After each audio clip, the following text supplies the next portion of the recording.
Let's get into this straight away. The first thing that you need to consider when you're presenting to the camera is your energy and enthusiasm and a little bit of personality. What happens to a new presenter is that they focus 100% on getting the words out in the right way. Now, the words are important, don't get me wrong, but if you make a little slip up, if you stumble a little bit, it's not the be all and end all. But if you're not communicating effectively using tonality in your expression, your emphasis, it's kind of like in our heads we think, as long as I get the words out in the right way, that's enough. That's all that it needs.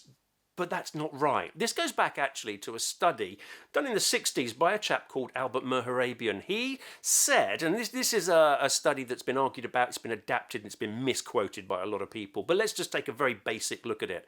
He said that the meaning of the words that people speak is constructed of 7% by the actual words themselves. So words that you could write down and send in an email. That's 7% of the feel, of the meaning of what you're saying.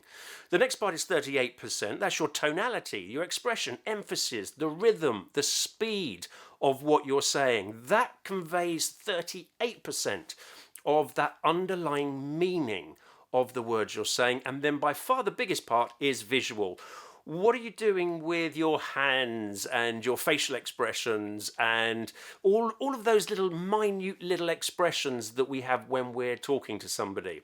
Now, here's the thing. An audience or somebody listening to a person speaking, they'll believe the biggest percentage.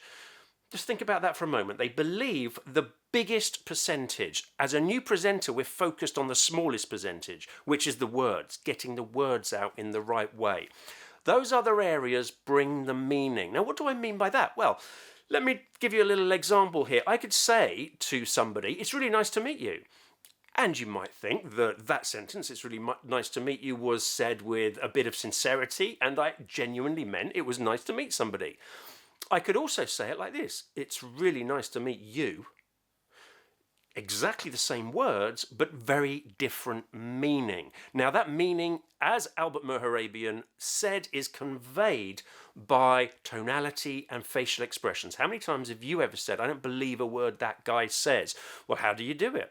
It's from your experience, looking at people, believing them, looking into their eyes and figuring out whether or not to trust them. That's what your audience will do to you. So there's far too many things to consciously control when it comes to making sure you're being yourself, being genuine and not putting on an act, not trying too hard to be energized or interested. So it's about putting yourself into the right frame of mind, just being in the right frame of mind. And that frame of mind is with a bit of energy, a bit of enthusiasm, a bit of certainty and confidence about what you're saying. That's the you that I'm going to listen to and that I'm going to feel comfortable with, because you're comfortable with yourself. I like to call it, it's you being 100% you. Don't put it on, because that's fake, and I can see that as well. If you're just being a fake person trying too hard to be energized and enthusiastic, that's just as bad. In fact, you've lost my trust because you look insincere and slimy and so just don't do it. But if you can find within yourself, think of something that gets you in the mood.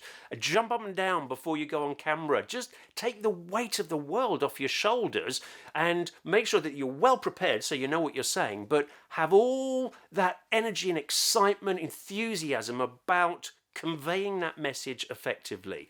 It's you, but it's you on a really good day. It's you on a Barocca day, if you want. That's the only performance, really, I'm looking for. I don't want you to fake anything. I just want you to convince yourself that you're energized and convince yourself that you're actually interested in what you're saying. Because if you're not interested in what you're saying, then nor am I. And there's no way, even if you get it out 100% perfect, word for word, I'm still not going to be engaged and listening and trusting you, because it's hard work for an audience just to listen to a monotone monologue for any longer than a few seconds, because you're asking me to pick out the different elements, to pick out the important bits, to figure out for myself what you mean by this sentence or that sentence. because you're just giving me words. The first section then is about you getting in the mood. It's a slight up of energy, a slight up of expression and emphasis on the words that you're punching through and the meaning that you're trying to convey. You're just subtly lifting that. And if you can do that subtly and maintain that absolute natural delivery of you being yourself, then your audience believe you because they can see it in your eyes, because you believe you.